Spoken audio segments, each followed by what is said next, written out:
bienvenue à ce premier rendez-vous d'une série de rencontres pour découvrir des perles, soit chacun des premiers peuples qui sont établis sur le territoire du Québec. Mon nom est Serge Bonin, je suis directeur de la chaire publique Allier, très heureux d'être votre hôte pour ces rendez-vous qui sont organisés par l'Université Laval et l'Allier, qui est l'Association des étudiants et étudiantes des cycles supérieurs de Laval. L'idée derrière tout ça, franchir le vocable premier peuple pour découvrir qui ils sont dans leurs particularités, leurs différences, dans leur complexité, qu'est-ce qui les distingue. 12 rencontres vous seront proposées d'ici la fin du mois d'avril, des rencontres en direct sur l'événement Facebook ou la page Facebook de la chaire publique, des rencontres qui vont mener à une conférence finale le 4 mai de la série Pour en savoir plus, qui est intitulée Premier peuple, comment mieux faire connaissance. Les invités seront dévoilés un peu plus tard au cours des diffusions. Alors, je vous invite à vous inscrire à l'événement Facebook pour ne rien manquer. Toutes les entrevues resteront en ligne. Vous pourrez donc les consulter à nouveau au besoin. N'hésitez pas, évidemment, à partager, à montrer votre appréciation dans les commentaires ou grâce aux mentions j'aime. Et vous pouvez aussi formuler vos questions sur le peuple qu'on découvre. Et si on a le temps, je pourrais en poser une ou deux à notre invité. En guise d'introduction très brève à cette série, je me permets de vous donner quelques éléments du recensement de 2016. Les 10 Premières Nations, le peuple inuit et les Métis représentent plus de 40 000 individus au Québec. Ils sont répartis dans 55 communautés. Et à l'intérieur d'un peuple, voire même d'une communauté, le mode de vie, l'utilisation de la langue, la situation économique des membres peuvent varier beaucoup. Le niveau de développement économique d'une nation ou d'une communauté change aussi en fonction de 3 facteurs principalement, soit la proximité des marchés, les liens avec le réseau routier et les niveaux de scolarisation. Alors, dans les Autochtones du Québec, il y a 2 familles linguistiques et culturelles et un 3e peuple que nous allons découvrir aujourd'hui. Donc, les familles linguistiques algonquiennes et iroquoiennes. Du côté des Algonquins, les Abénaquis, les Algonquins bien sûr, les Atikamekw, les Cris, les Malécites, les Micmacs, les Inuits et les Naskapis. Et de l'autre côté, du côté de la culture plus iroquoienne, on parle des Wendat et des Mohawks. Donc, c'est ce qu'on va découvrir ensemble jusqu'à la fin du mois d'avril. Alors aujourd'hui, on parle des Inuits qui sont issus d'une vague de peuplement différente et qui forment un groupe ethnique qui est distinct. Alors sans plus attendre, je vous présente notre invité d'aujourd'hui, nul autre que Mona Bello. Bonjour Mona. Merci d'être avec nous. C'est vraiment un plaisir de pouvoir faire cette rencontre-là aujourd'hui. Je suis ravi. Je vais lire un court CV pour vous présenter. Alors, vous êtes une Inuk d'Iqaluit au Nunavut. Vous détenez un baccalauréat multidisciplinaire en études autochtones, en gestion du développement touristique, en communication publique. Vous avez toujours eu à cœur la justice sociale, la promotion des peuples autochtones ainsi que la décolonisation. Vos nombreuses expériences de vie font de vous une passionnée de nombreux domaines. Vous avez travaillé en Nouvelle-Zélande, aux îles Cook, auprès des Maoris. Vous avez aussi été la première Inuk à vous présenter en politique provinciale lors des élections de 2018. Félicitations. Et partager votre culture est important dans toutes les sphères de votre vie. Donc, on va parler un petit peu de vous juste pour vous présenter un peu. Donc, vous avez beaucoup voyagé. J'aimerais savoir un peu votre parcours. Qu'est-ce qui fait que vous êtes établi à Québec et quels sont vos liens encore avec la communauté d'origine? Ben, en fait, moi, je suis née à Iqaluit, comme vous l'avez mentionné, au Nunavut, et j'ai un père qui a été un grand voyageur, donc ça m'a amené dans ma jeunesse à voyager vraiment partout dans le monde. Puis, ça m'a ouvert l'esprit, j'ai vécu vraiment plein de belles expériences au cours de nos voyages familiaux. Puis, par la suite, mon père et ma mère, ils ont décidé de s'établir ici au Québec pour améliorer un petit peu mes chances de réussite. On sait que dans les années 80, 90, c'était pas toujours très évident comme milieu dans lequel grandir, le Nunavut. Donc, c'est pour ça qu'ils ont décidé de nous établir ici Mhm. et que je vis au Québec depuis 1991. Et j'ai continué à voyager, j'ai continué à être très ouverte aux autres cultures, j'ai continué à vouloir voyager. Je veux transmettre la passion du voyage aussi à mes enfants, Mhm. l'ouverture d'esprit, l'ouverture à l'autre, la curiosité. Donc, c'est des choses qui me tiennent beaucoup à cœur, qui ont formé la personne qui je suis aujourd'hui. Excellent. Merci. C'est une belle introduction, une belle entrée en matière pour savoir un peu à qui on a affaire. Ma première question, c'est un peu sur le vocabulaire. On connaît Inuit. Là, vous vous présentez comme militante Inuk. Et Oui. vous disiez qu'il y a aussi Inuvik. Donc, je veux juste faire un petit départage de qu'est-ce qui veut dire quoi. D'abord, qu'est-ce que ça signifie Inuit, puis les variétés avec Inuk et Inuk. OK. C'est une distinction qu'on a à faire beaucoup au Québec, étant donné qu'on partage le territoire avec le peuple Innu. Donc, le peuple Innu, c'est le peuple qu'on appelait autrefois que Jacques Cartier, pardon, a décidé d'appeler les Montagnais, étant donné qu'il avait vu un premier peuple qui était dans les montagnes, il les a appelés les Montagnais. Donc, mais eux, dans leur langue, être humain, ça veut dire un Innu. C'est la même chose dans notre langue, même si on est deux groupes culturels vraiment distincts. Donc, nous, dans ma langue, un Inuk, c'est une personne, c'est un être humain, ça veut Mhm. dire être humain. Et dans ma langue, qui est l'Inuktitut, on a le plurisingulier, donc on peut désigner deux personnes ensemble. Donc, pardon, ici. Oh, on le voit bien, on le voit bien. Donc, ouais, c'est ça, deux personnes ensemble, c'est deux Inuk, donc on double la voyelle du U. OK. Et pour trois personnes et plus, on désigne Inuit. Donc, nous, là, aujourd'hui, on est deux Inuk.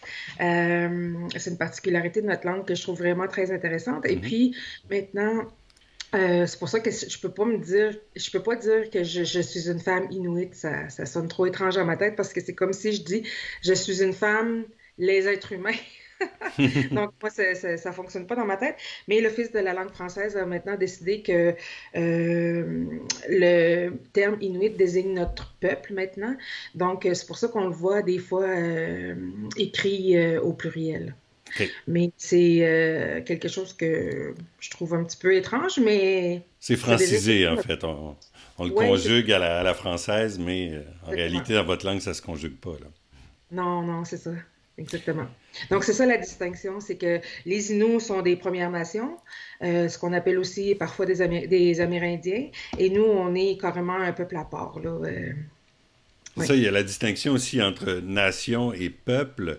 Euh, on parle des Premières Nations au Québec qui sont à peu près toutes les autres, en fait toutes les autres, et il y a le peuple inuit, c'est pour ça qu'on a appelé la série Premier Peuple, parce qu'on inclut évidemment les Inuits, mais qu'est-ce qui fait la distinction? Pourquoi le peuple inuit ne se considère pas comme une nation comme telle? Je crois que la désignation de peuple, c'est vraiment parce qu'on considère qu'on est vraiment un peuple. Puis, étant donné qu'on retrouve les Inuits au Canada avec le Nunavut, le Nunavik, le Nunatiavut et le Inuvialuit Settlement Region, on retrouve aussi, si on va pour la carte plus internationale, donc là, vous voyez en orange sur cette carte-ci, c'est le Nunavik, donc c'est la partie nord du Québec. Mhm. Euh, mais moi, je viens du Nunavut, qui est la partie dans la partie mauve. Ça, c'est les deux principaux, les deux plus gros territoires inuits au Canada. Mais on se retrouve dans plusieurs pays. Donc, vous voyez ici, la carte, elle montre la région circumpolaire. Donc, on a une vision qui est du pôle Nord. Mhm. C'est pas une manière de voir les cartes qu'on est habitué de voir habituellement, mais dans la région bleue, comme vous voyez au bas de la carte, c'est tous les territoires inuits au Canada. En rouge vin à droite, on voit une très grande île, c'est le Groenland, et Mhm. cette île-là, elle appartient officiellement au Danemark, donc on a aussi des Inuits qui sont danois. Par la suite, à gauche, on a en orange l'Alaska qui aujourd'hui fait partie des États-Unis. Donc, on a des Inuits qui sont américains, États-Unis aussi. Puis en jaune, le petit bout là, qu'on voit, c'est en Russie, la Mhm. région la région du Tchoukotka. Donc, on a des Inuits aussi qui sont des cousins éloignés quand même, Mhm. mais en Russie aussi. Donc, et après ça, en rayé, c'est les autres peuples arctiques. Donc, ça peut être les Samis, ça peut être d'autres peuples qui sont un peu reliés à nous d'une certaine manière parce qu'ils vivent de la nordicité comme nous. Mhm. Mais donc, on est vraiment un peuple qui est vraiment dans plusieurs pays. Puis, on ne s'est jamais vu comme une nation, je crois, on s'est toujours vu comme un peuple. Et il y a évidemment, je présume, plusieurs différences dans les modes de vie, le développement, peut-être la vision du monde aussi. Tout le monde est un peu de la même racine, mais je présume qu'il y a plusieurs variétés à travers ces communautés. C'est sûr qu'on a toutes nos particularités géographiques, mais quand on regarde la, la culture inuite en général, Mhm, c'est vraiment une culture du froid, une culture de la nordicité, une culture de glace, de neige.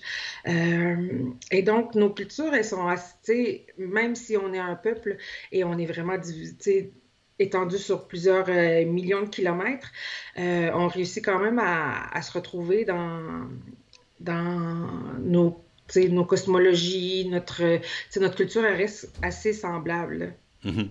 Là, j'ai la Oui, carte du Québec principalement, du Nunavik. Avec, oui, on voit plusieurs villages. Ça m'amène à vous parler un peu de l'organisation politique.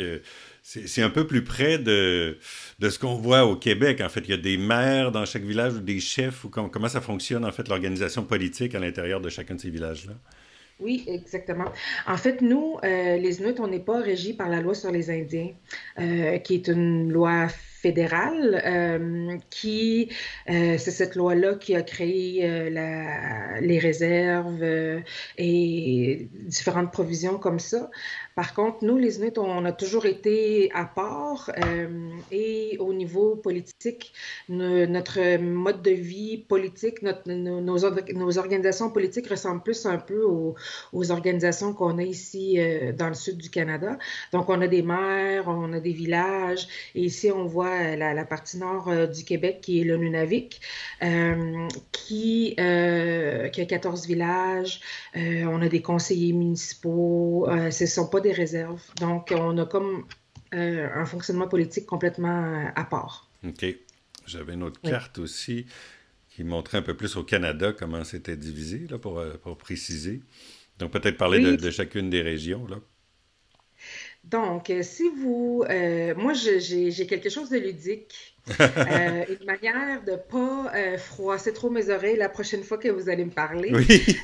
Euh, bon, le Nunavik, c'est la partie c'est la partie nord du Québec. Mhm.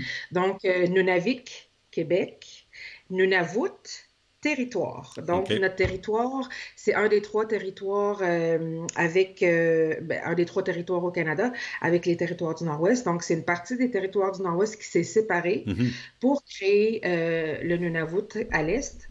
Et on a aussi le territoire du Yukon. Donc, Nunavut, territoire, Nunavik, Québec. OK. Et là, les deux autres qu'on voit sur la carte, là, C'est ça. Nunatiavut. Oui, le Nunavut, c'est la partie pardon, inuit de Terre-Neuve-Labrador. Parfait. Donc, ça, c'est le Nunavut. Et après ça, à l'extrême ouest du Canada, on a le Inuvialuit Settlement Region. Et ils sont là à gauche. C'est des très petites communautés, très, très, très nordiques aussi. Donc, c'est ça. C'est l'Inuit Nunangat, ça veut dire c'est les territoires Inuits au Canada. Et comme vous voyez, tu sais, étant donné que on partage quand même une langue qui est l'Inuktitut, euh, à l'ouest, ils utilisent le Inuvialuktun, mais bon, si vous voyez, les racines sont pareilles pour les trois territoires à droite. Donc, Nuna, ça veut dire terre. OK. Et si on regarde Vout, c'est notre. Donc, le Nunavut, ça veut dire notre terre. Mhm. Et si on regarde tout de suite vers Terre-Neuve-Labrador, on voit Nunatsiavut. Donc, nous, on a une langue qui est agglutinante, c'est-à-dire qu'on peut rajouter des préfixes au début d'un mot, des infixes au centre d'un mot ou des suffixes à la fin d'un mot. Mhm. Donc, eux, ils ont rajouté le tia, ça veut dire belle. Donc, OK. si on regarde ça, le Nunatiavut, ça veut dire notre belle terre. Mhm. Et le Nunavik, vous voyez, ça a la même racine aussi avec le Nuna, c'est lieu où on peut habiter. OK. Donc, c'est pour ça que c'est mêlant un peu, c'est parce que c'est dans notre langue. Et Ben pour oui, connaître absolument. notre langue, Ben, c'est une ouais. belle langue riche qu'on apprend à découvrir petit à petit. Combien d'Inuits au Québec? Pour la région du Nunavik, qui sont environ 14 000. Oui. 14 000. Donc, très peu de gens dans 14 communautés, plus les gens qui habitent à Montréal et les très peu d'Inuits comme moi qui habitent à Québec. Mais on n'est vraiment pas beaucoup. C'est-à-dire qu'on se connaît pas mal tous. Et si on parle du mode de vie, c'est un peuple qui était plutôt nomade et qui a été appelé à devenir sédentaire dans les années 50 à peu près. Est-ce que vous pouvez un peu nous parler de cette histoire-là, de Ah, absolument. ils ont dû s'adapter, en Et fait, oui. c'est ça. Nous, on était vraiment une culture de survie, une culture nordique, une culture de froid, une culture de déplacement. On était des nomades, on suivait les troupeaux de caribous en hiver. Ben, en été aussi, on chassait, on pêchait, on cueillait des petits fruits. Donc, on était appelés à vraiment se déplacer beaucoup sur le territoire. Mhm. Et puis là, après ça, avec la guerre froide, le gouvernement canadien a vraiment essayé de nous sédentariser dans des communautés parce que c'était plus facile d'avoir un peu un contrôle sur nous puis de montrer que le Canada avait souveraineté sur le territoire du Nord. Donc, ça a forcé des relocalisations dans les communautés. Moi, ma mère, justement, elle n'a pas toujours grandi dans un village. Elle est née sur le territoire, Mhm. à la traditionnelle. Donc, et maintenant, aujourd'hui, ben, elle vit avec Internet haute vitesse et Facebook, là. Donc, c'est vraiment des grands bouleversements dans la vie des gens. Puis, moi, je suis dans le fond la première génération qui est née dans un hôpital et qui a toujours vécu dans une maison. Mais si on regarde juste une génération avant moi, nos parents, ils ont vécu cette vie-là. Donc, tu sais, notre histoire, elle est très riche, elle est très, très, très présente encore dans nos cœurs, dans notre esprit. Puis c'est quelque chose qu'on chérit énormément, là. Je regarde déjà derrière vous, il y a un extrait de la langue de l'Inuktitut, Oui, N'inuktitut, c'est bien un T, oui, hein? Oui, c'est ça. oui. Donc, sur le mur derrière, il y a un petit panneau brun. Peut-être nous dire qu'est-ce que ça signifie? OK. En Inuktitut, comme vous avez vu, c'est une langue syllabaire, donc c'est des syllabiques, c'est des syllabes, là. Chaque syllabe a une lettre. Donc, ce mot-là, ça veut dire Tungasugitsi, ça veut dire bienvenue, puis c'est bienvenue chez moi, hein, évidemment. Donc, pour nous, l'accueil, c'est vraiment très, très, très important. Mhm. Quand une personne arrive chez soi, la plus grande impolitesse, c'est de la faire sentir pas accueillie, pas la bienvenue, tu sais, un peu mi casa es tu casa, un peu ma maison est ta maison, mais c'est comme Mhm. ça. Donc, il faut vraiment, c'est vraiment très important dans, dans notre culture, la notion d'accueil, la notion de recevoir quelqu'un chez soi, qu'elle soit en sécurité chez nous. Je pense que ça a beaucoup rapport avec la manière que notre culture elle a toujours été nomade. Ben, ça fait que si quelqu'un arrive, on sait qu'elle a voyagé un très très long voyage pour peut-être venir vers nous. Euh, c'est important de l'accueillir comme il se doit.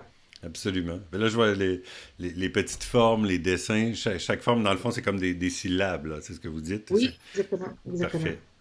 Donc, c'est ça, c'est pour ça que c'est pas facile de lire les Inuktitut rapidement parce qu'il faut vraiment aller lire chacune des syllabes une Mhm. après l'autre, après l'autre, après l'autre. Donc, on peut pas avoir une mémoire photographique comme ici, on voit le mot professeur, on le voit à une microseconde, on va comprendre que c'est professeur, mais nous, il faut vraiment aller lire chacune des syllabes. Mhm. Et ça peut changer complètement tout le sens du mot. Je veux revenir un petit peu à l'organisation politique, en fait. Hop, comme ça ici. Euh, vous avez en fait une commission scolaire, vous avez une régie régionale de santé et de services sociaux, vous avez la société Makivik, l'administration régionale Kativik. Peut-être nous parler un peu des différentes ententes qui ont eu lieu avec le gouvernement du Québec, puis cette similarité-là un peu entre les organisations. Oui, c'est ça. Dans le fond, nous, on était les premiers habitants du territoire, mais bon, comme on sait, avec la colonisation et l'arrivée de l'homme blanc chez nous, ça nous a forcés à vivre en ville et tout ça, et à vivre dans des maisons communication, changer complètement notre mode de vie, changer complètement... ça a été vraiment des très, très, très grands bouleversements. Puis, ça nous a forcé aussi à négocier des ententes territoriales avec le gouvernement fédéral, le gouvernement canadien.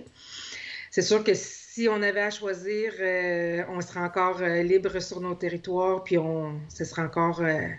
on occuperait encore le territoire à l'ancienne, à la manière qu'on faisait avant. Mais ça nous a forcé, la colonisation, à négocier différentes ententes territoriales. Donc, il y a eu la Convention de la baie James et du Grand Nord québécois, qui a été une très, très, très grande convention qui a été négociée avec le Québec. C'est ça qui a créé, dans le fond, les 14 communautés, puis tout ça. Si vous êtes intéressé par les ententes territoriales, là, il y a différents livres là, qui ont été... écrit par ce livre-ci a été écrit par Zebedee Nungack, qui était un des négociateurs de cette entente de la baie James et du Grand Nord québécois. Donc, ça parle un peu comment ça a fonctionné, comment ils s'y sont pris pour négocier cette grande entente-là. Nous, pour le territoire du Nunavut, on a négocié aussi l'entente l'entente territoriale sur le Nunavut. Donc, c'est ça. Ça fait qu'on a des ententes aujourd'hui, mais je suis certaine que si on demandait aux Inuits qu'est-ce qu'on préfère, on préférerait vivre libre sur nos territoires. Absolument.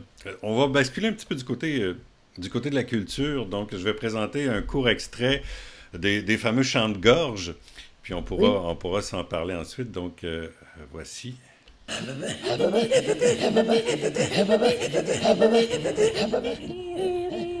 We do imitations of the sounds that we hear around us, like animals and tools in nature. It's the same sound, but only a half second off from each other, and that's how we can blend our voices.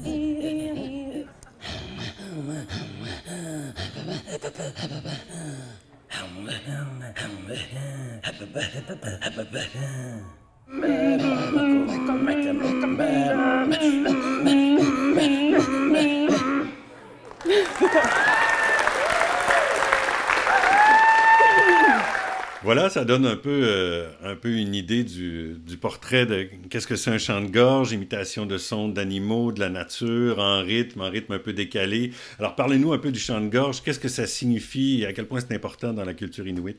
Ça a toujours été quelque chose de très important dans notre culture. Avec la colonisation, on nous a interdit de faire des chants de gorge par les missionnaires et tout ça. Mais c'est quelque chose qui est vraiment en recrudescence. Les jeunes femmes apprennent de plus en plus à faire du chant de gorge. Et c'est quelque chose qui est très bien. On est vraiment en train de retrouver notre culture et de reprendre possession de ce qui a toujours été notre culture. Donc, les chants de gorge, ça pouvait être quelque chose de ludique. À la base, c'est quelque chose qui était pratiqué entre deux femmes. Puis, c'est un peu une petite compétition ludique là, pour voir celle qui allait durer le plus longtemps. Ça pouvait être quelque chose de plus sérieux aussi s'il y avait un enfant qui était devenu orphelin et puis deux femmes étaient intéressées à accueillir cet enfant-là chez elles. Elles pouvaient pratiquer un espèce de petit duel là, de chant de gorge pour savoir qui allait partir avec l'enfant. Donc, c'est ça, c'est des chants qui sont gutturaux. Nous, notre culture, à la base, on descend des Mongols ou de l'Asie centrale. Et eux, ils pratiquent une forme de chant de gorge aussi. C'est plus les hommes. Mais nous, notre forme de chant de gorge, c'est deux femmes qui, comme vous avez vu, elles sont en face l'une de l'autre. Elles vont faire différents sons pour produire différents sons. Ça peut être des sons de la nature, ça peut être des sons de la vie quotidienne, ça peut être le son du vent, le son de l'eau, une rivière, un petit chien. Et puis, celle qui perd, c'est celle qui rit en premier. Donc, celles qui travaillent, qui font du chant de gorge régulièrement ensemble, elles vont savoir qu'est-ce qui va déstabiliser un peu l'autre. Ça peut être juste une petite mimique, un petit son qui est différent. Donc, c'est essayer de déstabiliser l'autre et de faire rire l'autre. Donc, c'est comme ça qu'on perd au chant de gorge. Donc, un côté qui est à la fois ludique, mais aussi un côté qui est sérieux en même temps. Oui, absolument. Le temps file quand même, on a déjà presque atteint une demi-heure, mais je veux qu'on passe quand même sur les images qu'on avait en banque. Ça, c'est un Kenuyuak, est-ce que je prononce bien? Oui, ça c'est une femme qui est une de nos grandes artistes. Elle est vraiment rendue aujourd'hui le symbole de l'art inuit. C'est des lithographies. Elle peint, elle dessine beaucoup des oiseaux. C'est vraiment comme son dada. Mhm. Et ses œuvres sont vraiment magnifiques. Ça, c'est des lithographies. On a aussi la sculpture pour lesquelles les Inuits sont très reconnus aussi partout dans le monde. Euh, Je vais amener Puis, c'est des ici. modes d'expression. Oui, ça, c'est celui de mon oncle qui s'appelait Gaga Vivi. Il est décédé maintenant, mais ça pouvait montrer des légendes, ça pouvait montrer la vie quotidienne, comme là, de mon oncle. On voit qu'il est en train de pêcher avec le sourire, parce que nous, on aime la nature, on aime les animaux qu'on chasse, qu'on pêche. Mhm. On a beaucoup de respect pour eux. À droite, c'est probablement une vision que l'artiste a eue, ou un rêve, ou une légende. Donc, on est vraiment reconnu pour notre art partout dans le monde. Et C'est vraiment magnifique. oui, Grande fierté pour. absolument, oui, on en entend beaucoup parler. C'est formidable que ça puisse voyager comme ça. Il y a le fameux couteau qui est là. Comment on l'appelle? Ça, c'est notre couteau de femme. C'est un symbole vraiment de féminité. OK. Il s'appelle le houlou. Hulu. Et on l'utilise surtout, là, ça c'était pour couper les pots, préparer la nourriture. C'est vraiment un outil multitâche. On l'utilise vraiment partout, partout. Encore aujourd'hui, on l'utilise. C'est très bon pour couper la pizza. C'est mieux que la roulette, ça, je peux vous le dire. C'est mieux que la roulette, là. Oui, c'est mieux que la roulette, définitivement. Et il y a les tatous aussi qui semblent assez présents. Là, on en voit sur les doigts, on en voit un peu sur la poitrine, sur l'autre image que j'ai ici, qui est tirée du film dont on va parler dans quelques instants. Bon, il y en a au front aussi. Qu'est-ce qui C'est mon signifie ces nombril. tatous-là? Celui que vous voyez qui est sur les seins, moi j'en ai un aussi, c'est un symbole de maternité. OK. Il y a différents. Il y en a que c'était vraiment juste décoratif, il y en a que c'est pour symboliser différentes étapes de la vie, ça dépend. Puis ça aussi, c'est quelque chose qui est vraiment en grande recrudescence. Tu sais, les gens, ils se réapproprient de plus en plus les tatous parce que on nous avait interdit de faire des tatous aussi avec la colonisation et l'évangélisation. Donc, c'est toutes des choses là, pour lesquelles on est vraiment fiers aujourd'hui de se réapproprier nos modes de fonctionner, nos cosmologies et tout ça. Donc, on est vraiment très fiers quand on voit des femmes là, qui reprennent possession, se réapproprient nos tatous. Excellent. Je veux quand même terminer, je veux pas passer à côté du film magnifique que j'ai visionné, Inuk en colère ou Inuit en colère, je sais pas comment il est nommé. En fait, il est en anglais d'abord, mais par l'ONF qui est sorti, je pense, en 2016. Oui, oui, 2016, ouais. Donc, ben, je vais mettre l'extrait du film. Dans le fond, c'est la bande-annonce, et puis on va pouvoir s'en jaser un petit peu après parce que ça explique beaucoup les décisions occidentales qui ont influencé le peuple inuit, qui ont donné de la difficulté, en fait, au peuple inuit.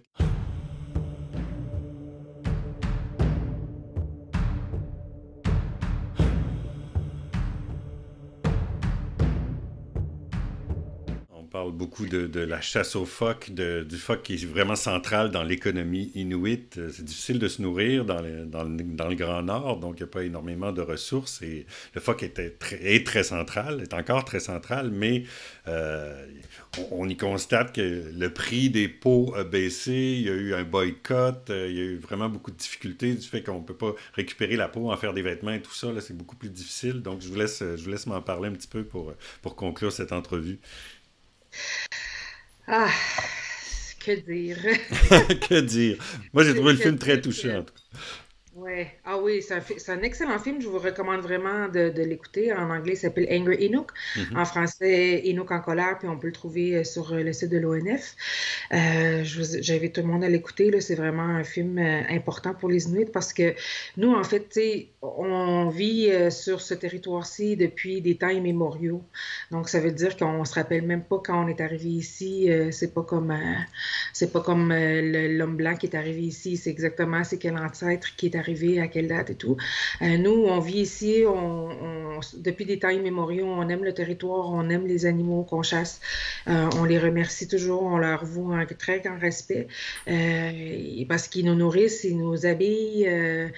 On faisait tu sais, avec la peau, on faisait des vêtements, on mangeait toute la nourriture, il n'y a vraiment rien qui était gaspillé. Même avec les tendons, on faisait des outils, avec les os, on faisait des outils. Donc, les animaux, ils ont vraiment assuré la survie des Inuits parce qu'on vivait vraiment de subsistance dans un territoire extrêmement rude et difficile. Donc, tu sais, pour nous, c'est quelque chose de très naturel là, de porter de la fourrure.